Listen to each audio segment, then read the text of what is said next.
Pretty loud, wasn't it? I'm just reading on this ticket in front of me, the flowers of Ohope Beach that you loved to pick. So that's very nice too, and all others too. It just how happens that one's sitting right in front of me, so I can see it. As a family, we welcome you all today and thank you for being here and for your special thoughts of James and the ups and downs of him during his life and the love that you have all shared with him as we have too. And we just want to know that we appreciate so much everything that anyone has ever in any way helped our son. At the end of the day, he made his own choice, as well you know.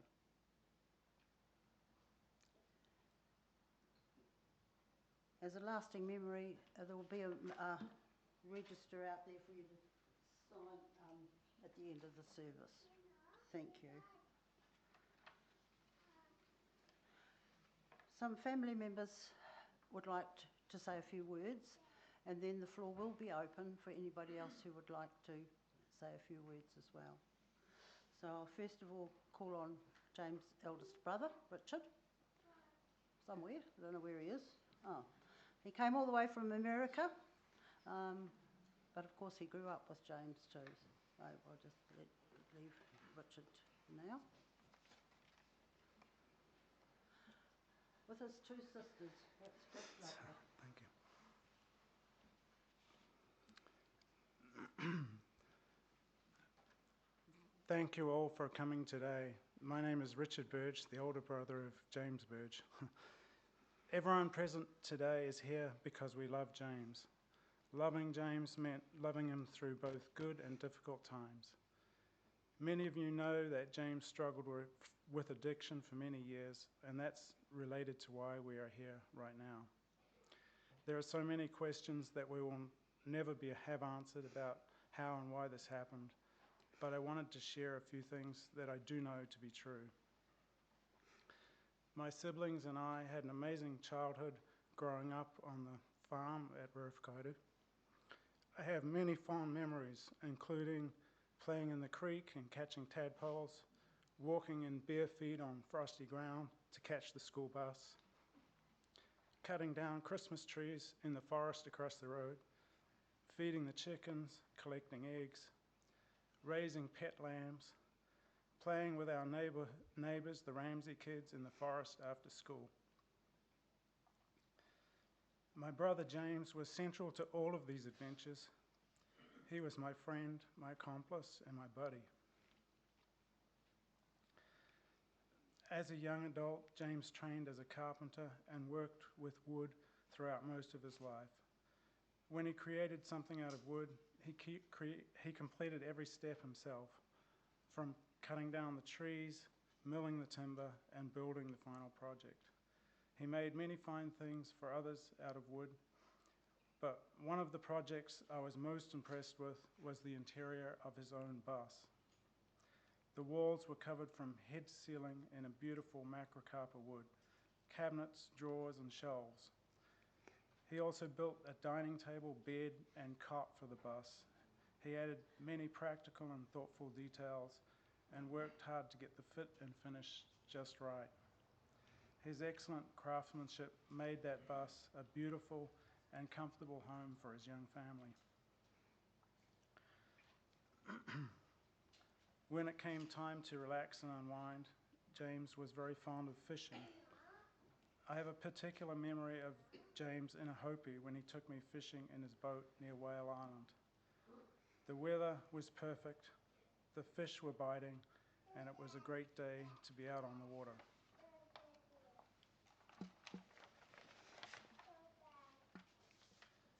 We fished, drank, and had some great laughs. It was just the two of us. Not only did James catch the fish, but when he got back on shore, he happily cleaned and cooked them. Nothing pleased him more than providing a meal of fresh fish to the family. And for James, fresh fish meant caught that day. Fishing was his happy place. I'm sure we all have good memories of James. He will be remembered as a loving son, father, brother, grandfather, uncle, and friend. In each of these roles, he made our lives richer and fuller. In his passing, there is emptiness and pain, of course. There is also confusion and maybe even anger at death coming to a man of just 56 years old. However, as long as we can remember James, he will always be with us. He lives on in our memories and stories of him, so I encourage you to share your memories with each other, today, tomorrow, and in years to come. In this way, we will be able to keep the memory of James alive forever. In closing, I'd like to thank you for coming here today. As we grieve the loss of James and mourn a future without him here, may we also find a sense of relief in knowing that his struggle is over. May we all begin to heal knowing that James is finally at peace. Well done. Thank you. Well done. You're in the center. Yeah, great.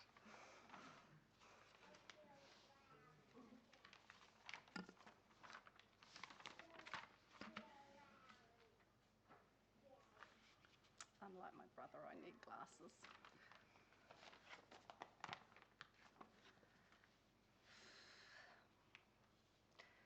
James, Jimmy, Jamis, Budgie, Burge, Birdship, and other names I can't say here.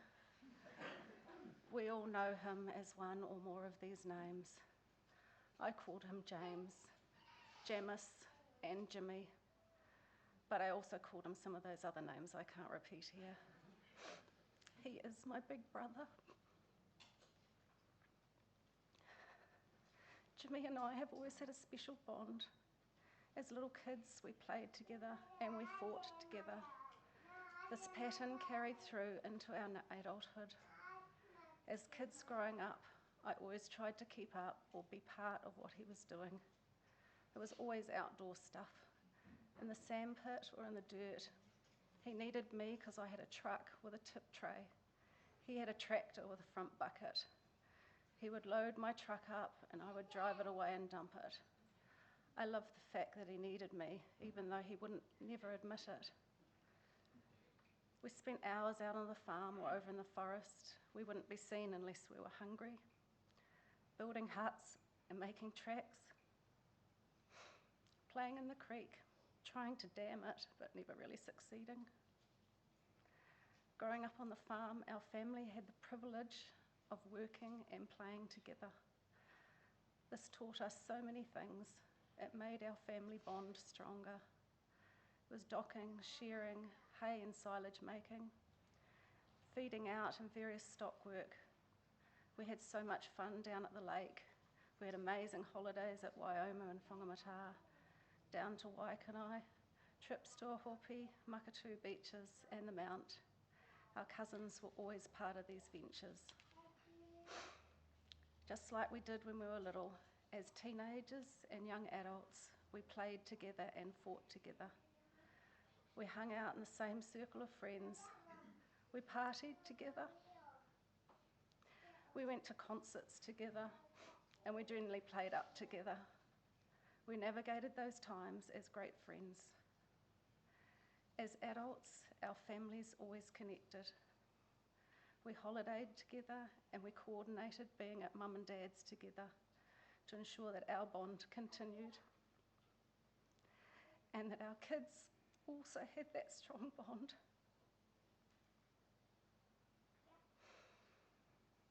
Sorry, now I can't see.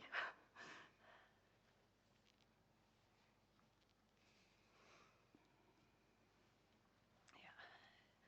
Jimmy had a streak in him, and this streak caused him to go sideways at times. Being aware of this made me keep my eye on him. Often the reason that I hung out with him was to keep my eye on him.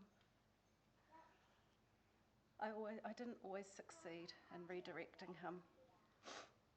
Jim was his own person. He always did what he wanted to do. He was stubborn, arrogant, pig-headed. He liked giving people shit, and he liked joking around. He was naughty, but he was a likeable rogue. He was also a very proud person. He always stood tall, super friendly and kind, with a big smile, a loud laugh, and liked to have a yarn. Jimmy's relationship with alcohol started as a teenager and continued through his life. His off button seemed to be different, and it was often missing altogether. This relationship was a big part of his streak and his sideways motions, and in the end, a big part of his demise. I will remember all our good times, all the laughs that we had, all the mischief that we got up to. So many memories, Jimmy. Your pain is over now, and you are no longer suffering. However, our pain will remain, and we will continue to suffer. But our family is strong, and over time, I know that that pain will fade. Maria, Stanley and Molly, James lives through you. You are a very important connection to our brother. Make him proud. I know you will. That's beautiful. Thanks. Shall I take this?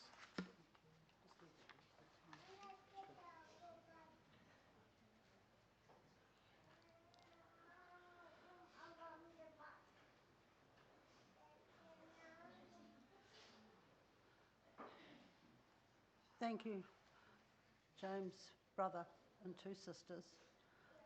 What they have expressed is the same for all our family. Our extended family particularly have been always involved, whether they came from no, we didn't have any extended family at Retiwhakaitu, but we had extended family around the district and around the Waikato and Bay of Plenty areas. And thank you all very much for that.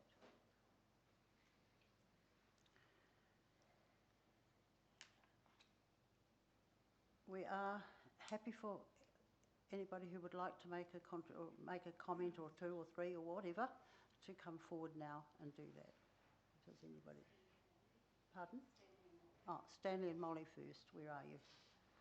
Stanley and Molly are James's children. Well, two of James's children. His other daughter is in Australia. Stanley, Molly, and their mum, Gabriel. I haven't really written anything, but I've just jotted a few memories down. There's a whole lot of faces out there. And yeah, Dad usually always knew how to bring the crowd in.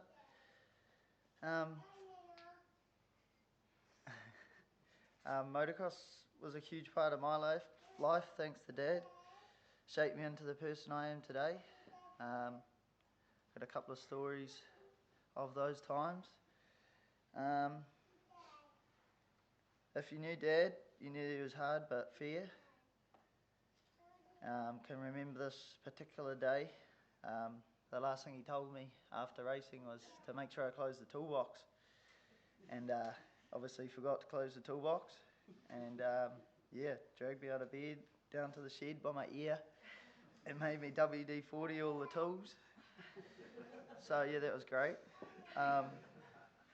Another one would be first night of the New Zealand Motocross Nationals, and we're staying down at his mate Mike Ramsey's place, and they had a bit of a big night, and yeah, we slept in and late to briefing, and he can't even remember driving there, so that was also great. Yeah, basically I just want to thank him. Thank you, Dad, for everything you did for me, everything you taught me, how passionate you were about giving, how passionate you were about giving everything you had into motocross for us kids.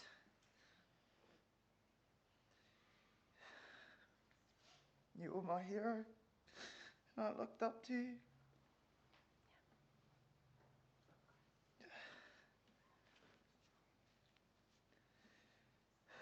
Even though you're not here, I'll continue to make you proud.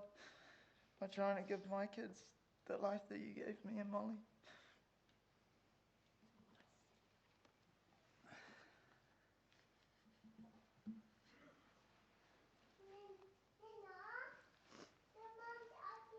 Hi everyone, I'm Molly, James's daughter. First, I just want to thank you all for coming to celebrate the life of my dad today and supporting our family at this time. Growing up, I couldn't have asked for a better childhood. Dad always put me and Stanley before anything else. He worked so hard when I was young to buy a section of land up in the bush in Paritonga. We lived there in a bus for the first 4 years of my life. Eventually, he cleared some bush and moved a house onto a section he had picked out for us. At this time, Dad had the great idea of teaching me how to drive a digger at the ripe age of 4. The fondest memory I have from that place is every night when dinner was ready, Dad would have to blow a whistle to call me and Stanley in, as he had no clue which direction of the bush we were playing in. The life Dad gave us was unmatched, and I will treasure those memories for the rest of my life. As a kid, I was Dad's little girl. I'd go everywhere with him, and I was sure to never let go of his pinky finger. As a shy kid, he always pushed me out of my comfort zone and would support me in anything I wanted to do. He was the first person to tell me he's proud of me, and also the first person to tell me to pull my head in when I needed to. A favourite memory of mine with Dad over the past few years was playing games of pool at the Hopi Club. We would even enter in competitions there together. He would usually play really good until he missed the black ball on the last shot, which got annoying being his partner. I wouldn't be who I am today without him. He taught me so much, and I'm most of all glad it was him who taught me how to drive and not Mum. It breaks my heart to know that one day he won't be able to meet my children, walk me down the aisle, or see me grow up into the young lady he raised me to be. But if you've met my brother, you know the apple doesn't fall fast, so I'm sure I'll be well looked after. I miss you so much already, Dad. I would give anything to have...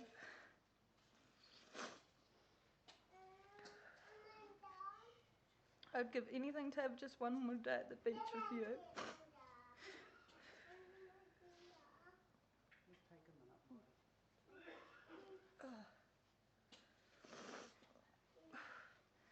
But I know that even though you're not here physically, your heart lives on in me. I will carry it with me on bad days and good days, and until one day we meet again, I will find comfort in knowing that you'll always be with me. In a world where love isn't always freely given, he showed me its true meaning. He is my first heartbreak and my hardest goodbye.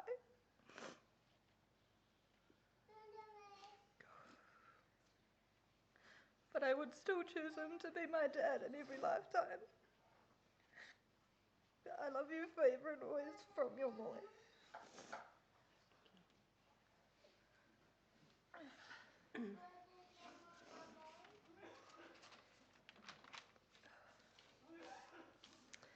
I'm Gabrielle, the mother of Stanley and Molly Burge.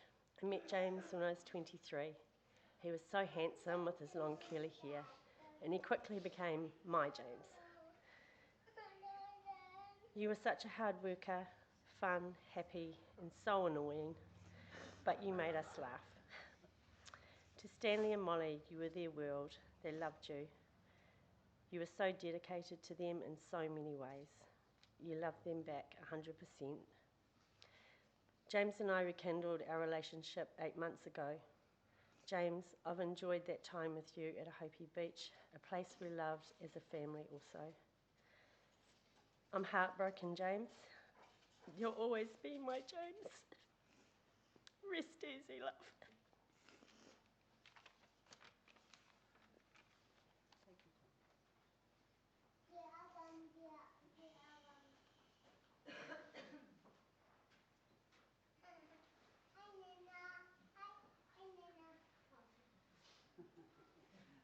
That helps, doesn't it? That does help. Good news. I am opening the floor if any... Oh, sorry, I'm supposed to use a speaker, aren't I? I am opening the floor. If anybody would like to say a few words, you'll be very welcome. Thank you very much.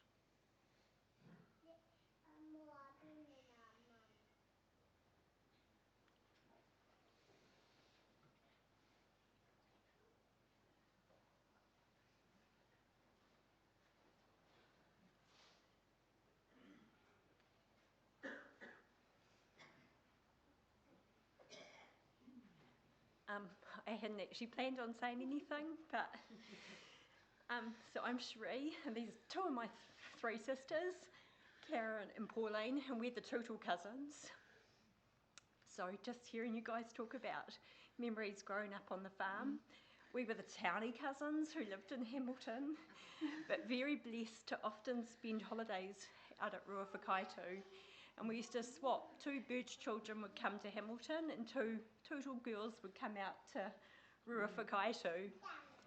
And I am 2 months and 3 days older than James, and it was super important to me. Because I'd go to the farm and I'd be the Townie cousin who couldn't do jack shit. And I used to have to keep up with my cousin.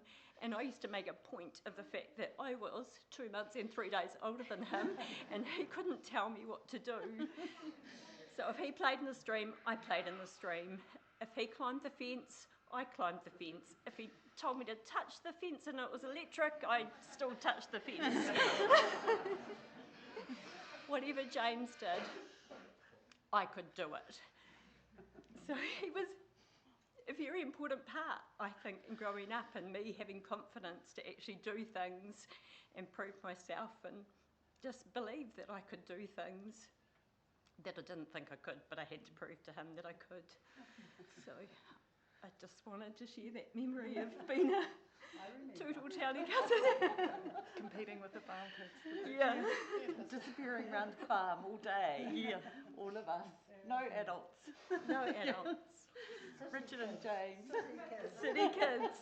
And we came to the town and came to the country and met very many fond memories of my little cousin.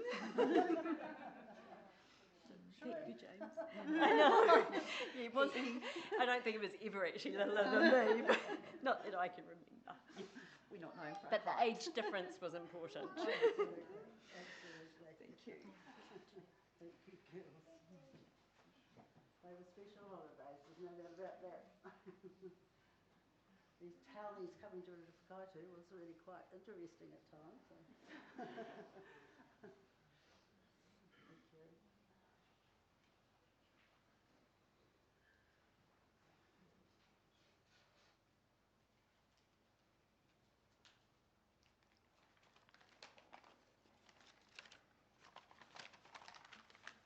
Hi everyone, my name's Miles Burnson. Firstly, Catherine, myself and our family offer our deepest condolences to James's family. We were imports into Ruawhakaitu That's very nice, thank you. around 1989.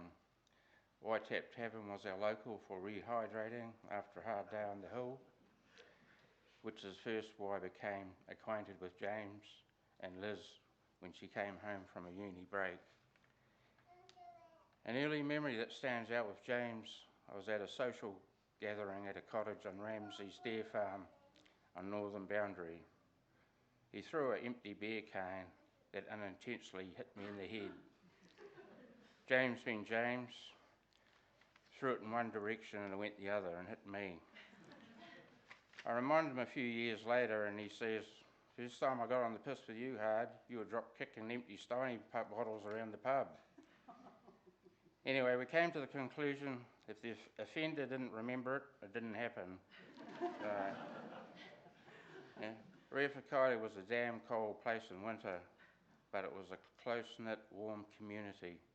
Mary taught 3 of my 4 children as junior entrants. As my friendship with James grew, I realised he had some good skills with a hammer and carpentry, where I was pretty good with a chainsaw, but I was dangerous with a hammer. So over time, we utilised his skills at our property at 404 Brett Road.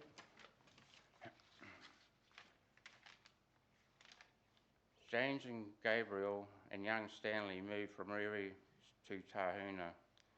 I went to the housewarming party.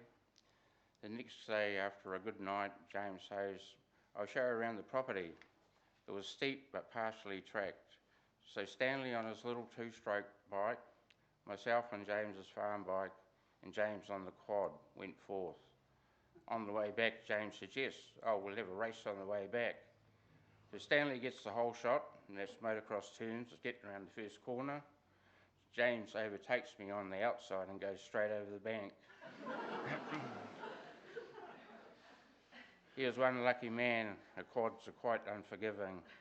It bounced over him, just clipping him, ending up in the scrub, some 30 metres down, wedged upside down on a big carnuka.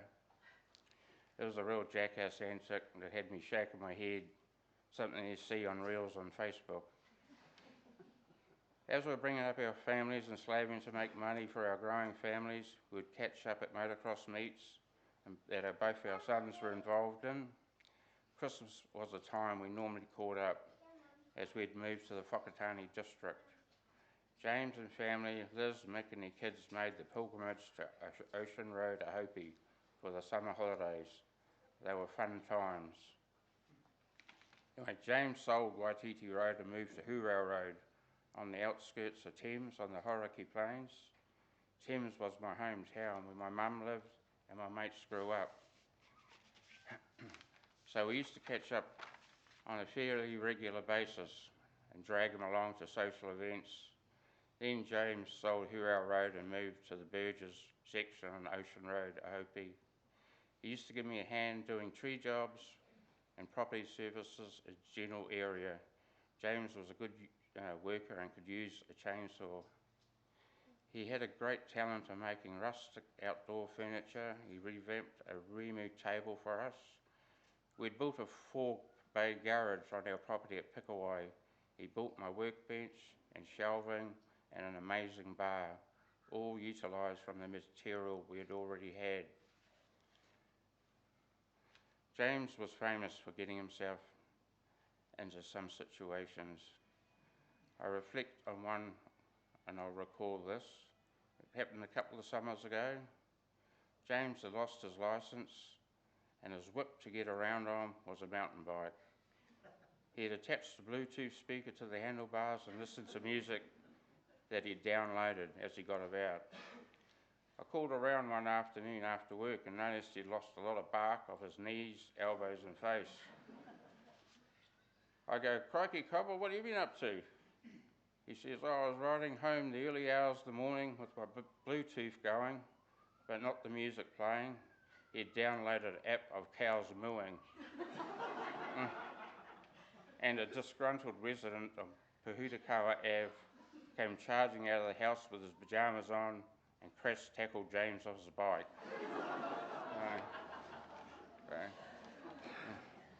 James went to the cops to make a complaint, but he'd ruffled their feathers, so they weren't interested. Anyway, Ocean Road had some memorable New Year's Eve celebrations. Some of them nights I don't remember, but they were with a mate I'll never forget. Thank you.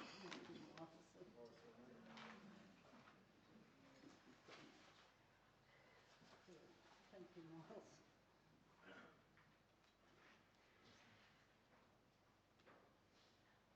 Thank you.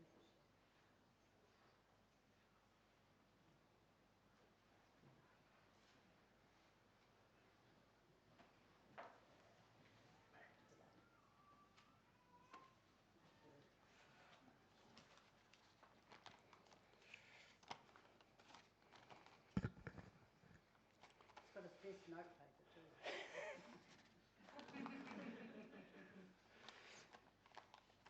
James Jimmy Jamis.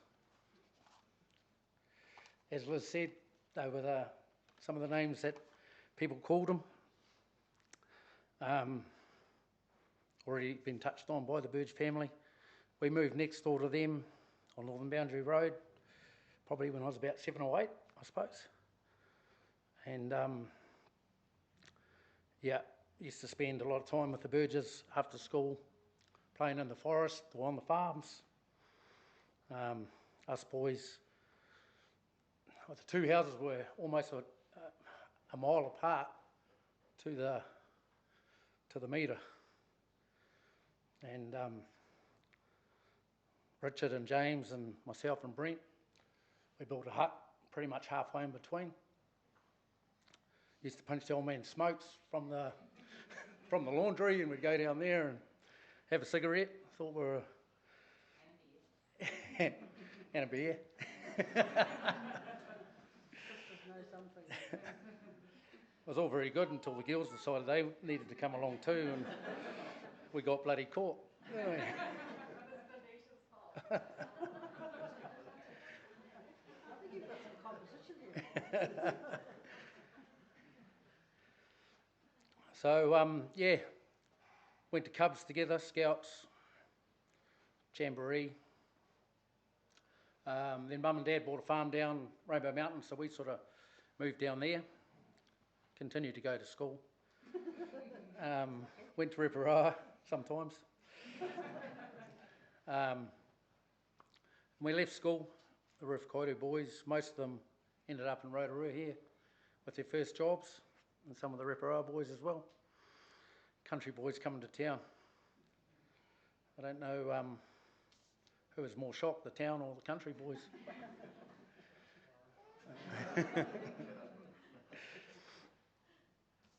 So not long after, I think we were still in our first jobs. As previously said, James was a carpenter with Hawkins Construction. Me, Martin and him were living in a caravan at Redwood Motor Park for a while there. Meeting people in town, going to parties, having a good time. One of my memories of the caravan was James coming home from work and his stinking feet.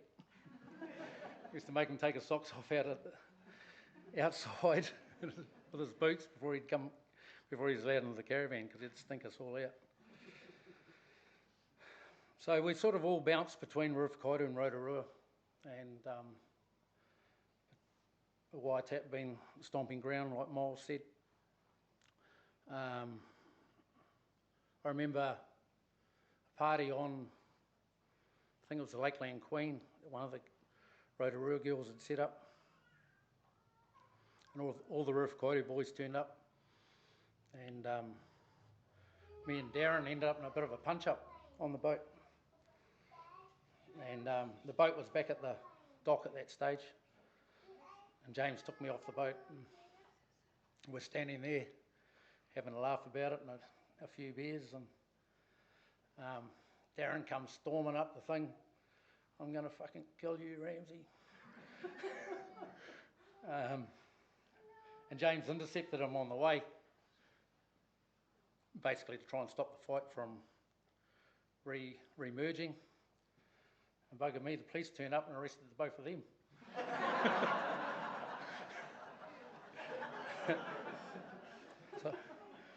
So I walked up to the police and, I think you got the wrong guy. He was just trying to break it up. It's me that you want. And they wouldn't have a bar of it.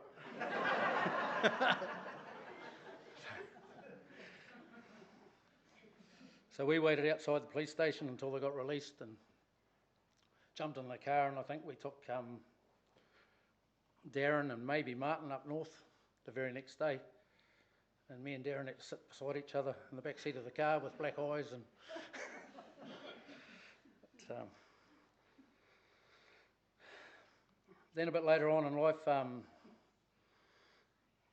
Mum and Dad bought a farm over in Raglan, and a crew of us went over there to help fence the farm up into deer fencing. So there's the Thai boys, Dave and Malcolm, me and James, and we hooked up with Eddie Brown over there, who's looking after the farm. It was that bloody wet. The fencing for me and James turned into just getting fencing gear there for the other guys, and we spent a lot of time, pretty much all day, on four-wheelers getting fencing gear there, because nothing else could get the material out there. So as four-wheeler motorcycle skills sort of took place there. We had turns at writing off vehicles, writing off quads on the old man's farm back there.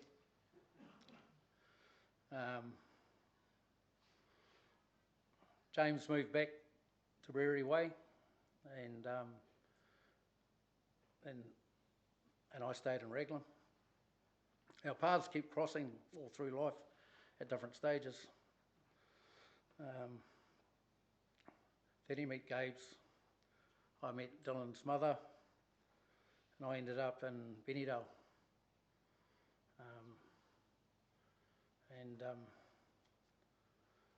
So I got my first house down there, and I got James to come down and build our kitchen. So, as also has been touched on by the family in Miles, he's very famous at the rustic tables and the different furniture. And he came down and built the kitchen the same way out of the microcover slabs that he had milled himself. And built me a mean kitchen. Him and Gabe's and Stan. Not sure if Molly was there then. I don't think she'd come along quite. They were all living in the bus down at our place for about a month or so. Might have been 6 weeks while he built the kitchen for me.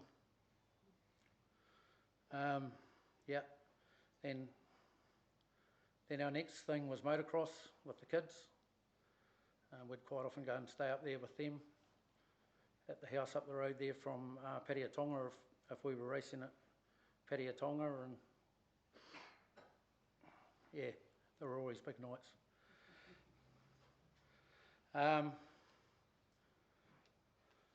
Haven't been there for him in the last few years. The odd message, the odd phone call, try to get him to come fishing, but to no avail. And I'm sorry about that, James.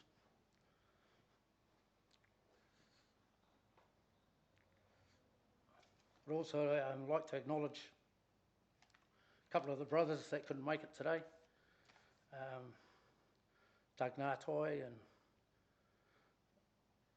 Branson. They send their love.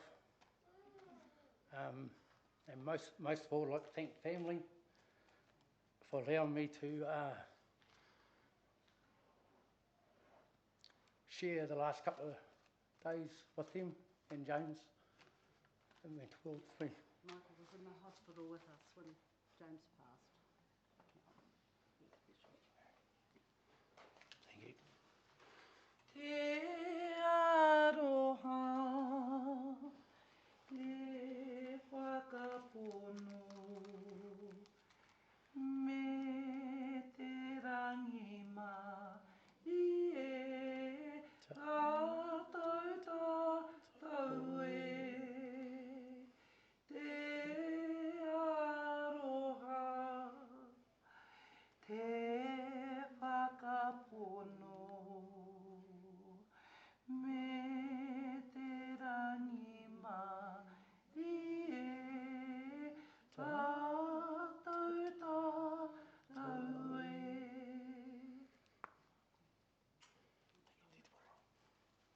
Thank you, Mary.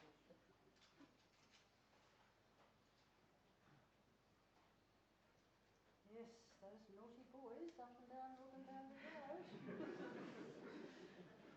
Of course, the girls were not involved. They didn't know anything about it. Sorry. Didn't everybody hear that those were naughty boys? I'm sure it wasn't Michael's problem, Michael's fault, was it, Michael? No.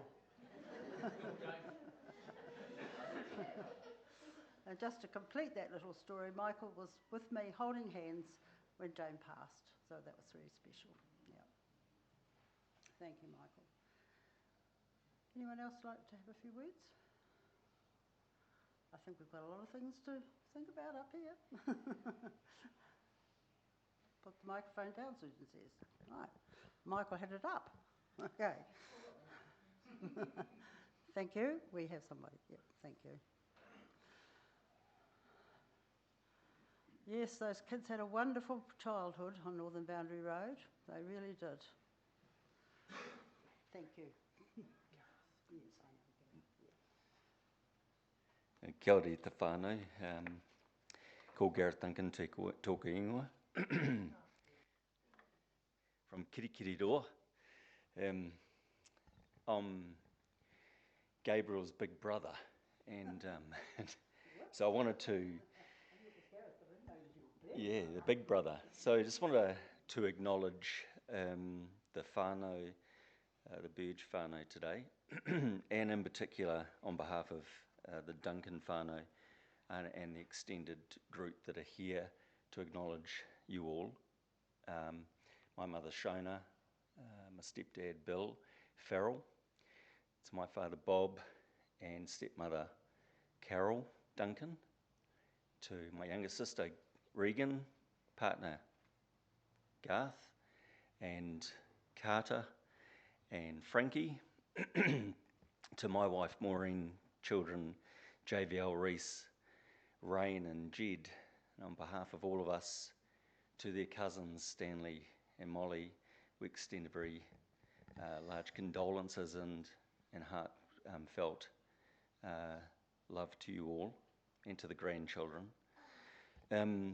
We the Hamiltonians as well, were the townies that would go out to the bus, and I particularly was impressed with James. I think that's great to actually mention that his skills were second to none. That we experienced that bus. I'm a school teacher that dabbles at a whiteboard and doesn't have practical skills at all. In fact, these chalkboard hands wouldn't be able to hammer a nail. So it was really impressive, his skills.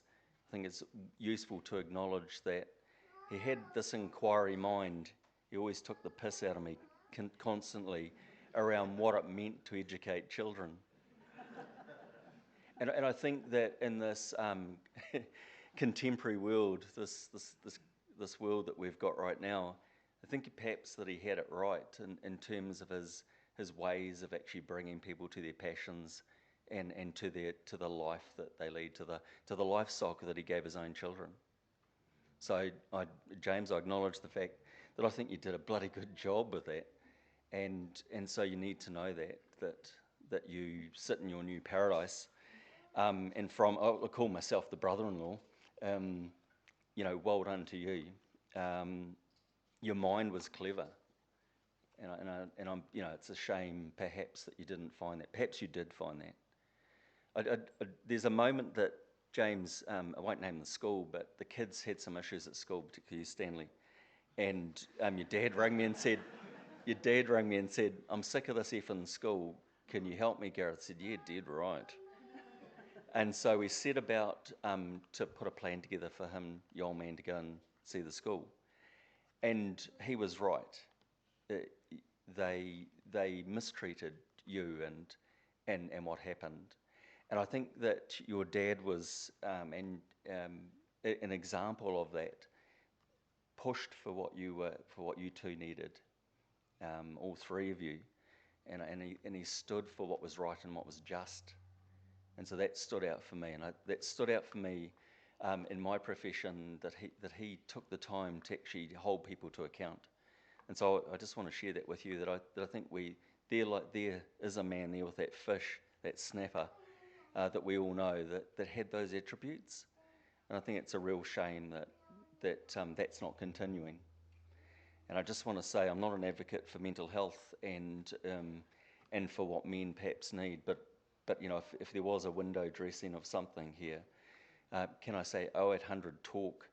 Let's ensure as men that we do that we find the way to share the messages, and in particular that we around these people do sing out and make sure that we check in. And so lastly, to that end, let's look after each other. Let's be the legacy that he leaves is perhaps shining the light on what it is that we need to do for people who struggle with addiction and those type of things. I'm really pleased today that we've acknowledged this, and so thanks very much for bringing that up, Mary, to Barry and yourself, to whānau, our love with you.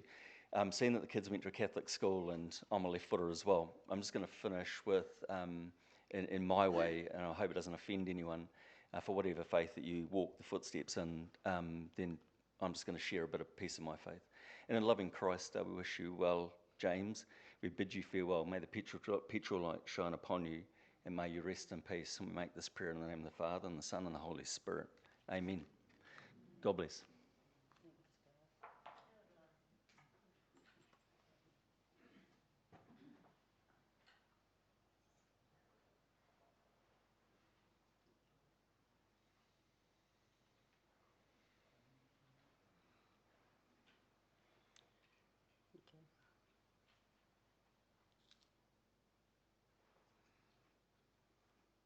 an old friend. I mean, she's not old. The friendship's old. Nice to see you, Pat. Thank you. Whoops, I'm tangled up with you. Got hooked on me, eh? Yeah, I am hooked on you. There you go. Hello, everybody. I'm Pat Dale, originally from Refcote. Mary and Barry, Mr. Burge, was a neighbour. Mr. Burge, but I taught her kids, and I didn't get Mrs. Burge. You gave me permission to call you Mary a few years ago. And I got on really good with James. What I can remember, I think he was our paper boy, wasn't he, at one stage? Because I had these papers thrown over the fence, and I thought, at the pub one day, and James said, "Oh, did you get your paper?" So he must have felt sorry for me because I couldn't afford to buy a paper, so he dropped me one off over the fence. My children have sent their condolences to the family. Chubb, Donna, Helena. Zara was a mischief like James, and Serena. Very sad to hear what happened, but that's life, and we have to accept these things. And it was a privilege to know you, James. You were a good boy, but mischief. And I was told to say hello to Gabrielle from Zara. Thank you.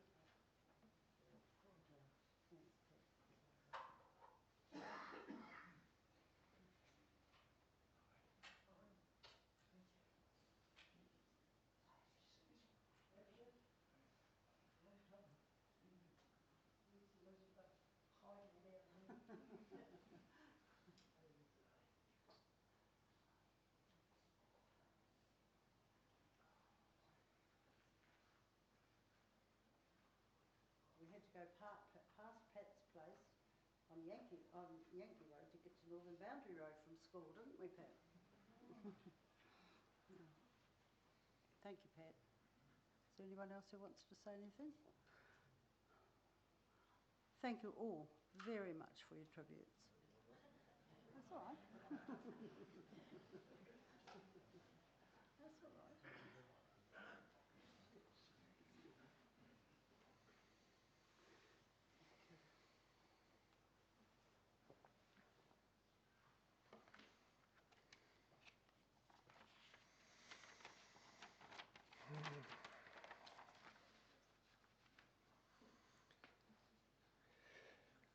I'm Michael. Mr. and Mrs. Burge, Gabriel, Stanley, Molly, Richard, and the greater family.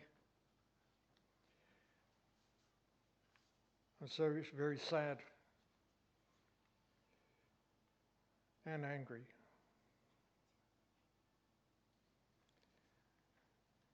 I've been a friend of James for not so long, maybe 3 years, but even more so, I've been a friend of him since I've moved to Hopi. And over the last year, I've grown to know him, know of him, him and him of I, and we've had some bloody good times together. And we've had some bad times together.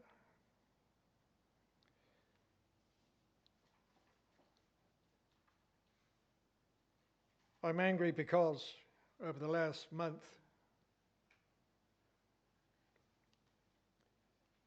because I just haven't seen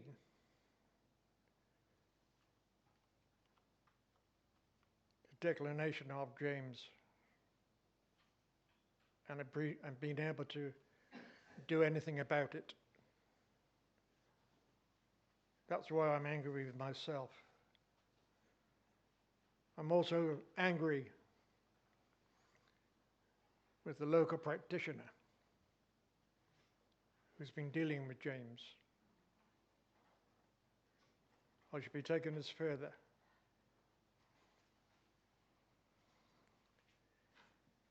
And I've pledged James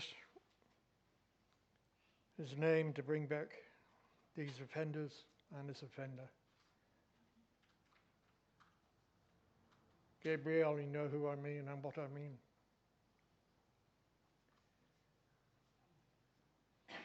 It's been a very happy time for myself and for the local, for James's family, knowing how he's put up with things, and at last how he hasn't put up with things.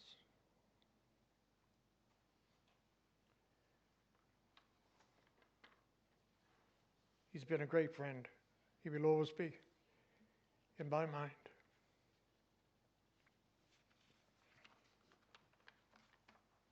You have been very good, I know.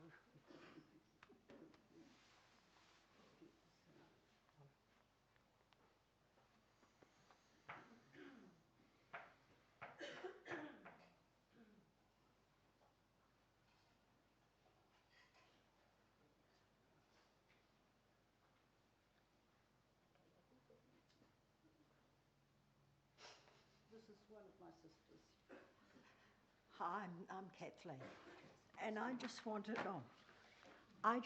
to say, I just remember James as a lovely, lovely boy. He just was so welcoming, so friendly, so happy every time I saw him.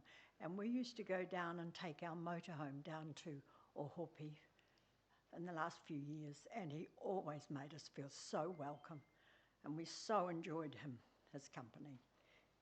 He was a treasure, and I'm so sad he's not here anymore.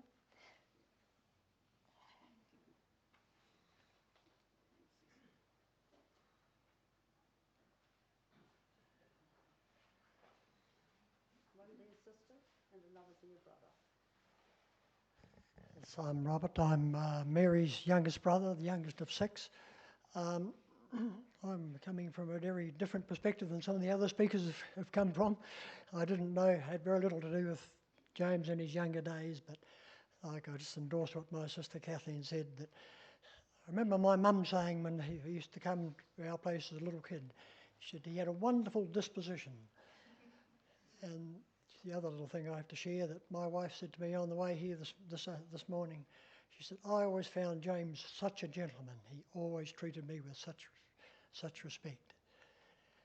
And yeah, that's about all I've got to share really. And I just endorse Gabrielle's brother's comments that I'm a Christian believer. I believe that he is not on any highway to hell. He's on going. I believe there's a better place for our nephew than that. We pray that in Jesus' name.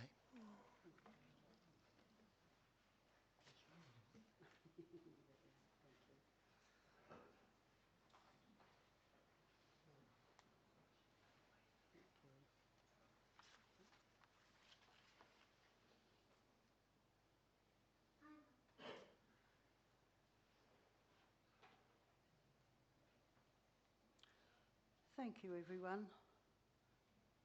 Very treasured memories and very special thoughts that you've extended to us and to our family. Thank you very much. James was born on Anzac Day,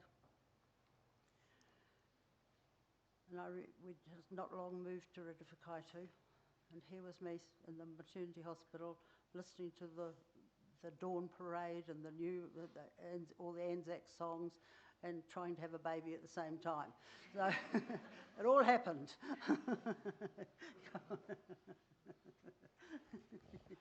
Oh, okay. I thought you were going to chase me away. Okay. Thank you very much for all your kind tributes. James was a special one of our 4 children. All our children are special. And as I say, we hadn't been at Ridifakaitu very long when James was born, and what happened to be Anzac Day. So his birthday is never forgotten, is it? No. Oh, thank you very much, everyone. That's just lovely. It's a pretty special kid. Okay, so we will have refreshments. No, not, sorry. We're going straight to the cemetery. Sorry? Oh, that's right. Sorry, love. Yeah, thank you. Yeah, thanks. Yeah. It's looking at me as much to say, what the heck are you doing? Yeah, okay.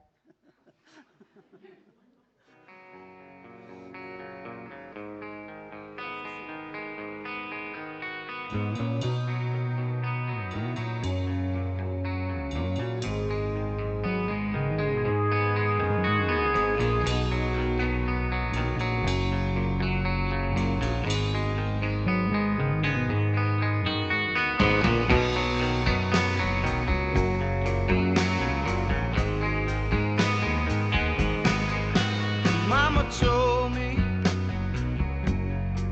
when I was young, and sat beside me,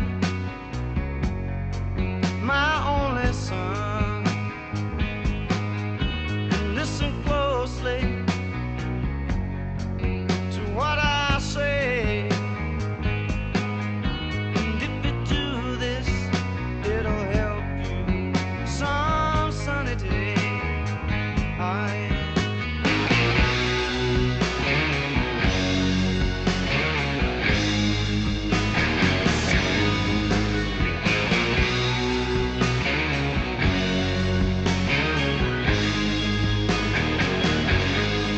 Oh, take your time, don't live too fast. Troubles will come, they will pass. You'll find a woman, yeah, and you'll find love. And don't forget, son, there is someone up above.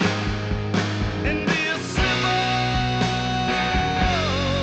kind of man, or be something you love and understand.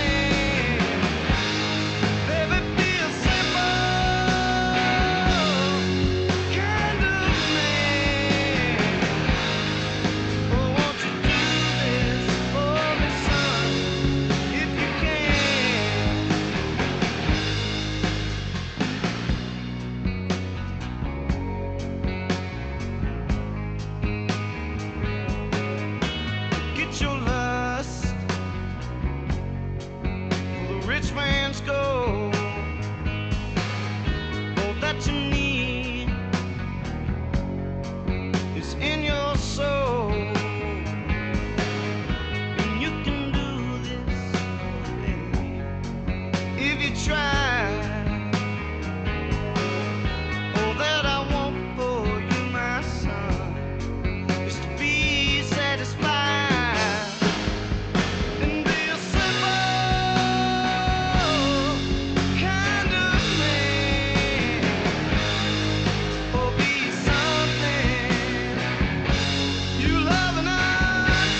Thank you all so much. We loved our son. We loved him before we even knew we had him. We loved him. And yes, we know, as his parents, that there were lots of ups and downs. But we also know that all the way along, he had help and support and lots of love. He had many very strong attributes, some of which he developed and extended, some of which lay latent. Thank you for being our son, brother, and family member. And thank you all for supporting and loving him and us in various ways, and most of all, each other. We all need each other at these times. Thank you also to Osborne's Funeral Parlour, we've been working with over the last few days, and absolutely great service. Thank you very much. There he is standing there. We are moving out to the cemetery. Don't ask me for directions. Can you do that? Can you give them directions for the cemetery? You're going to follow me, don't that? I'll follow James, right, okay. James won't lead you astray this time, I promise. I've seen it. Oh, Mick. No, you lead yourselves astray. He didn't lead you astray. Okay, so we're moving to the cemetery for the burial. After the burial, you are very welcome to come to our home at 19C Ofota Road, where we will have a cup of tea and something to eat probably. And thank you very much for attending here today. Please, if you don't know, you won't know people. I mean, I'm looking out here and there are people I don't know, and yet you are friends or family of James's. And so just make yourselves known to each other. And yeah, I remember him when he did whatever, because there are plenty of whatevers that he did or didn't do. But as a family, thank you all for being here. Well, on behalf of our family, our extended family, thank you very much. Pardon? Oh, right, sorry. Susan is just as well. I've got kids to remind me things, isn't it? If you come to 19C Ofota Road, if you wouldn't mind parking out on the roadside, there's a lot, we go in on a lane and we're at the end, at the end of that lane. So if you could park out on the roadside and just walk in, it's only not very far. I don't think you'll get too tired. Alrighty? It's a lovely day outside and thank you all very much. Now, I'm looking around and there are faces I don't know, but you were here because of our son. And we loved him, the same as we love all our kids. And we're just very sad that it's ended in this way. Thank you all very, very much for care over, how old was he? Well, for 53 years? 56, sorry, I don't even know how old the kids are. You know, at various stages of his life, various ones of you have been involved in various ways, and that's much appreciated. I'd also like to thank, as we are closing, the wonderful funeral directors that have got all this set up for us and got the, you know, the setting here and so on. Thank you. Standing at the back there. Just ask you to have a chat, catch up with each other, and join us later. Thank you very much.